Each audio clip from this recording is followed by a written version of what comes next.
Hello, here we are. We're on. I've pressed the button. We're live. How you doing? All right. Mm-hmm. Yeah. Hello. Do you know what the leading cause of dry skin in the world is? What the what? The leading cause of dry skin? no, I don't know. Towels. Well, there you go. See, comedy gold.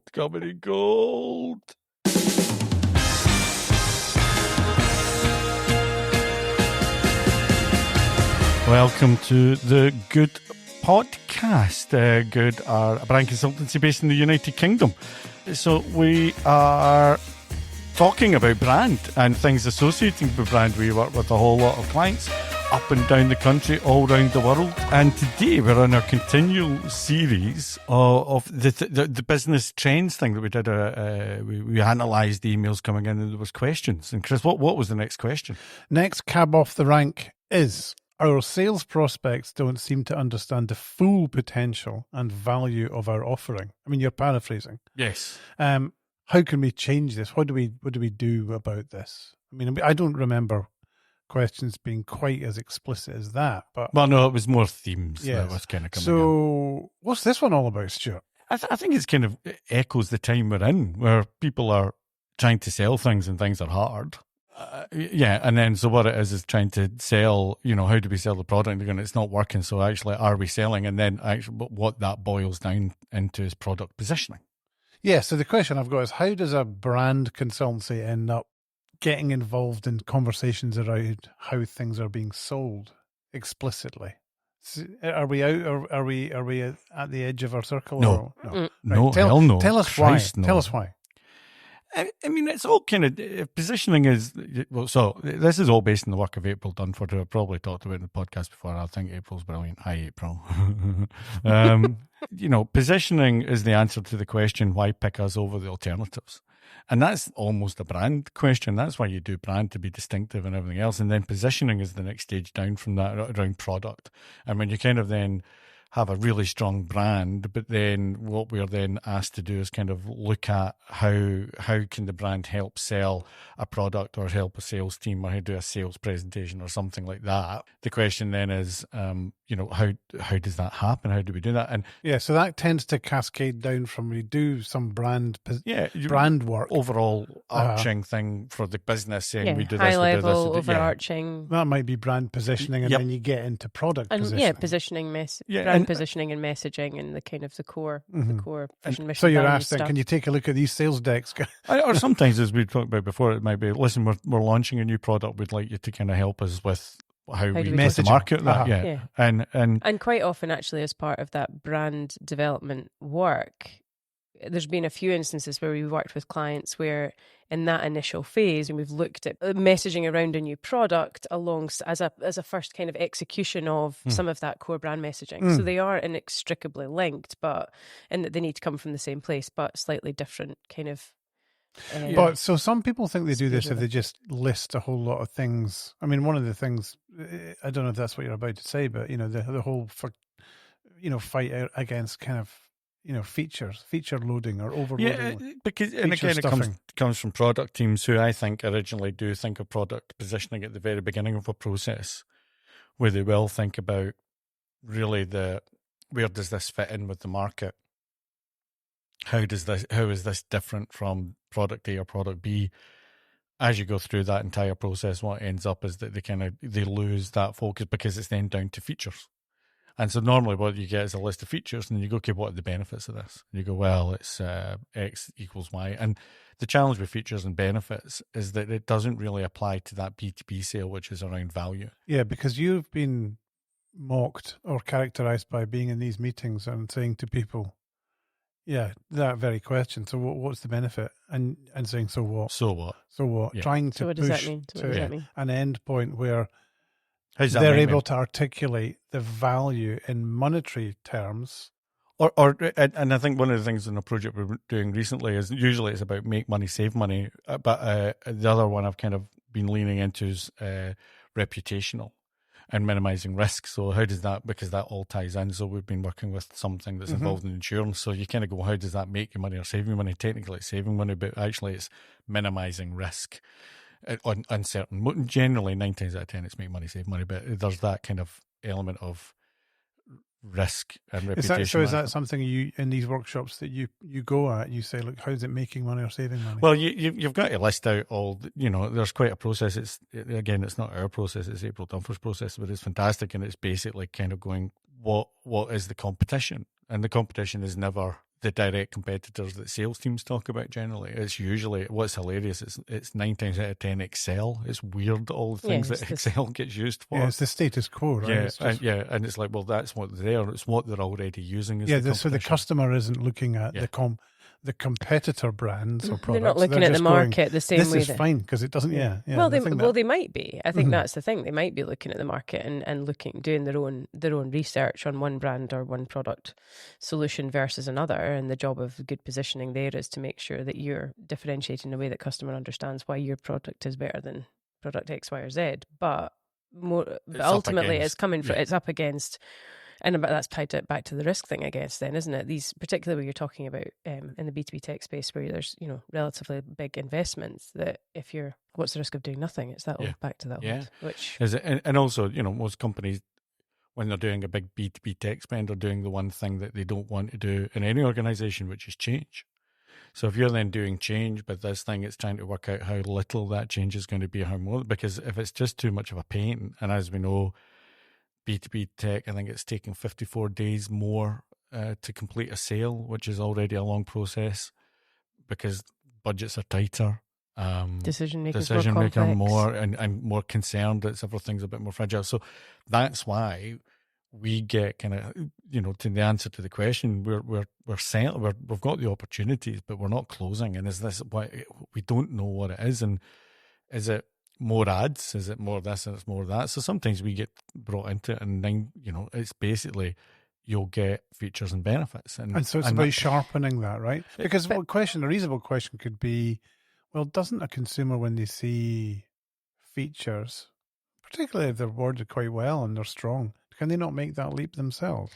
Well, this is tied, because you said something a minute ago, and I can't remember exactly what it was, but tied back to one of the conversations we were having this morning about around the complexities of stakeholder groups. That's what it was. Decision-making groups in B2B tech. I think the features and benefits probably do engage with buyers at a technical level, but more often than not with purchases like this that are decision makers who don't necessarily have that hands-on experience or with the product. So they don't, it might make user A's life easier and allow them to do X, Y, and Z quicker or faster or whatever. But the make money or save money is a conversation that needs to be able to be had with the CFO, whoever is the economic decision maker in that process. And that's where value versus features and benefits is really important. Yeah.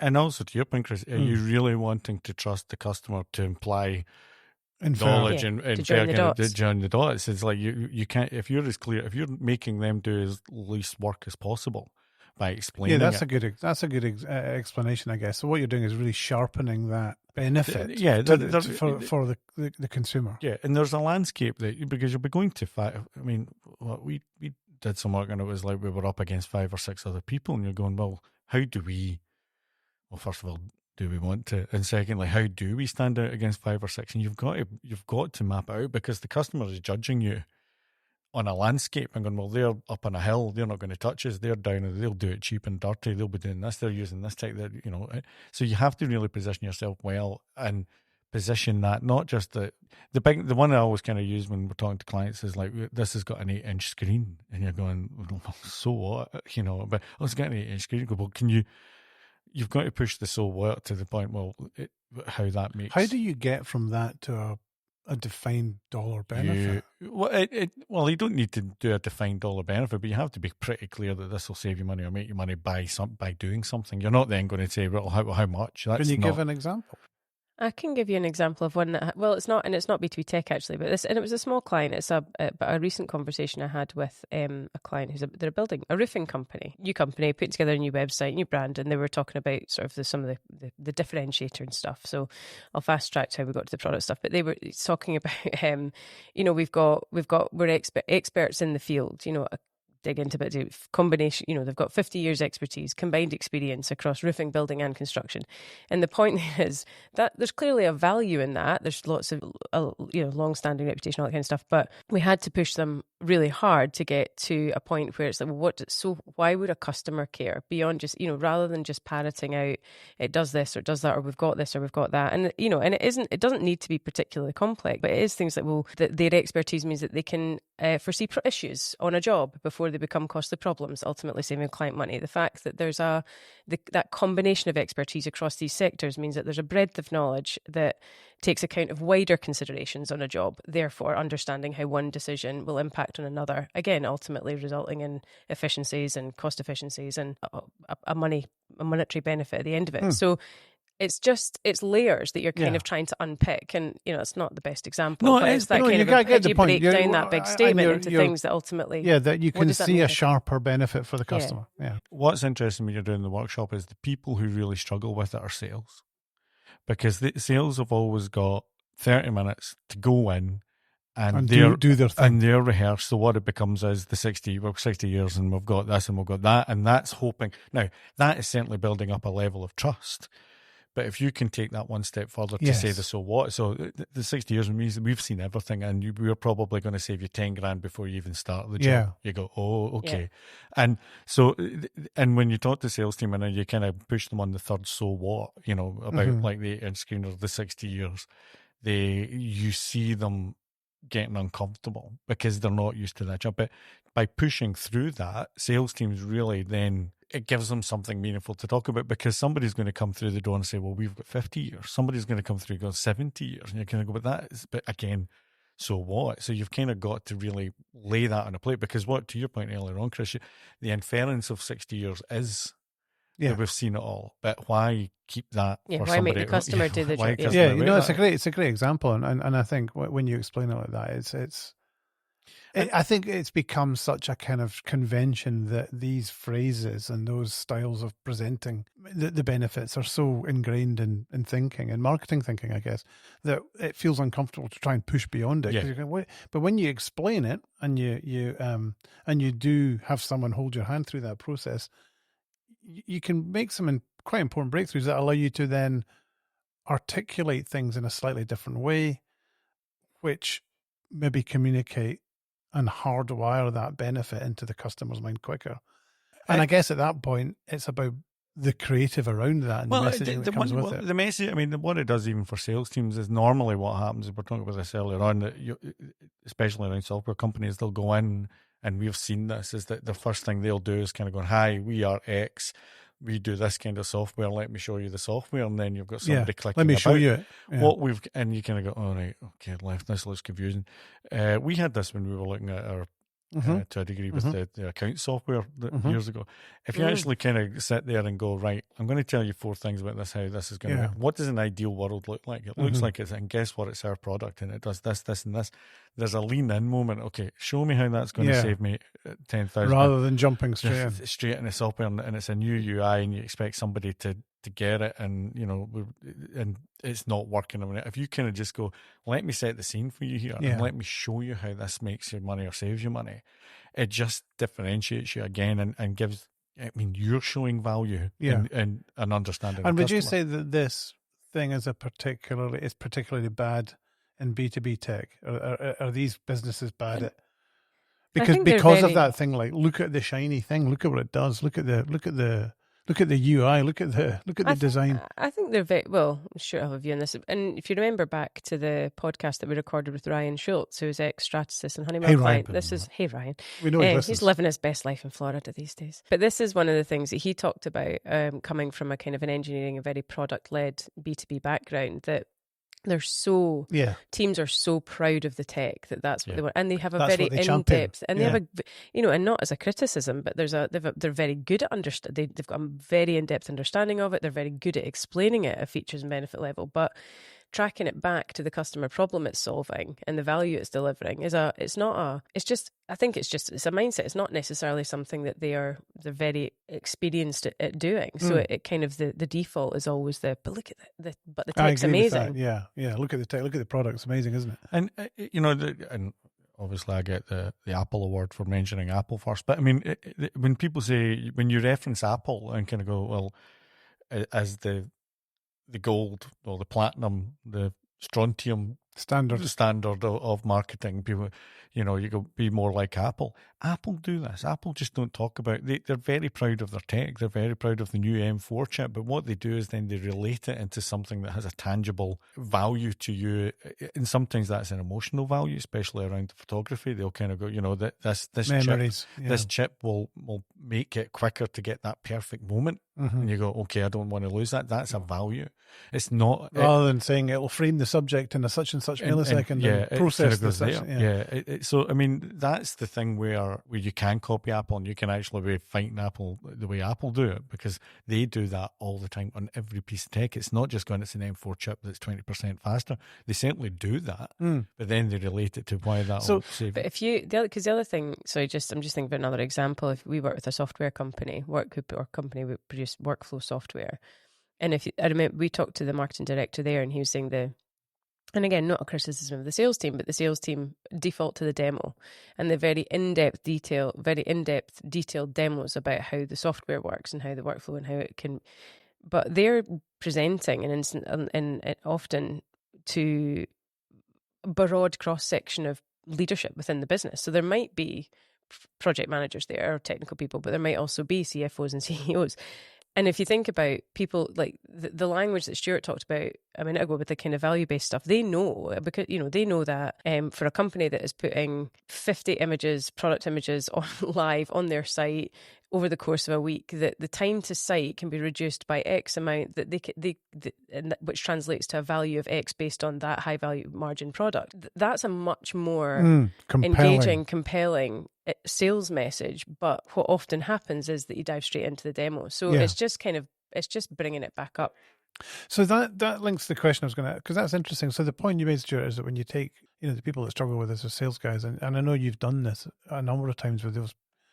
Can you talk a bit around when you break through the other side? How does that then go for them? Do they struggle with it, or do they see can you talk about the benefit? How does that affect them? Sales guy will. I mean, basically, the reason I love sales guys is that they're very nicely transactional. If I can help them land a deal quicker, they're gonna love me. And normally, brand consultancies, brand teams come in, and it's all about change. And if you can kind of put them front and center, going, no, look, I want to make sure you're getting an extra $2,000 a month, then they'll listen. And if you can show it, say, look, you know, we'll put that here, show that the value to take that there, and that gives your demo more chance to land. They'll eat it up. They're not the sales teams are some of the most progressive people you work in an organization, as long as you understand their motivation. Motivation. They're kind of going, right, and we do, because ultimately, if a sales team is successful, a business is successful. So I like working with those guys in the front line. So yeah, generally they love it. Generally, there's always, and the thing is, they've seen benefits. Yeah, totally. Yeah, they thoroughly take it. And you know, one of the clients we worked with recently said, "No, this is exactly what we needed. We've missed this. It's not enough just to say we have this product and you can turn it on and you can do this, and it's got an 8-inch screen." I mean, they obviously the killer stat for us would be if we're able to glean the fact that they're selling X% more or whatever. But well, the other thing is that's obviously down to the talent of the salesperson rather than the stuff that we've given them, because they're never going to, you know, they're never. But it's interesting. We'll take general business success. I mean, it's even the kind of thing. I'm just looking at the new Mac Mini, which Stop buying gadgets. But I mean, they're kind of, you know, they're saying that, you know, Mac OS brings speed and responsiveness to all your go-to apps, and you're kind of going, okay, it's not that it's got the latest this and that. It will say that it's like from Word, Excel, Outlook to Slack and Photoshop, everything is going to give you more speed and responsiveness. When they start talking about chips, people go, I don't know what that. No, you're not. Yeah, it's just going to be faster. I mean, I'm interested in how this relates specifically to brand and how it gets wrapped up. I suppose it's a subset of a brand message, because it can get wrapped up in all those brand codes and cues and assets. Yeah, you've got the top level messaging that's got to bleed in, because it's got to be consistent and disciplined from the moment they see an ad on LinkedIn and go, that's interesting, to a salesperson turning up to the thing arriving at the desk. The brand is the golden thread. It's lovely to be talking about brand at the sharp end of sales. I think it's really interesting and valuable. Because there's not enough conversation around brand being at that sharp end of sales. It's always about look at the logo, and look at the nice design of the deck, look at the out of home, It's definitely that. So in B2B, that's what it allows it. If the brand doesn't work at the sales level, well, you kind of go, what's the point? And then we've got to make sure it works as hard as possible by enforcing that. I suppose it's tricky because it's about us helping clients because they don't. These conversations you're talking about tend to be byproducts of other wider branding conversations, as you said. So it is about nudging clients down that path and helping them to get comfortable with the fact that we can help them do that. Well, normally it's around messaging, and that's where Darren and the team are kind of going, all right, if you've messaged us brilliantly, can you then message the product just as well? Makes sense. Because there are other people that do product positioning. I mean, it is a management consultancy discipline, and it's interesting to see how we stand up against that. Yeah. But I think I do think the value, not just, well, maybe it's not, is this a benefit or is this value, our own value? It's where it comes to life for clients is where the sort of the core messaging pillars, if you like, that come out of the product positioning piece, but then actually how that translates and how it's articulated into a suite of customer focused messaging. Yeah. So, and that's the sweet spot really, and that's where the kind of where the strategy then informs a creative output. Is where the magic happens. Magic. Indeed. Good. Very good. I love it. I can't get enough. Right. This has all been great. Right. Okay. Thanks then. Thanks. Bye.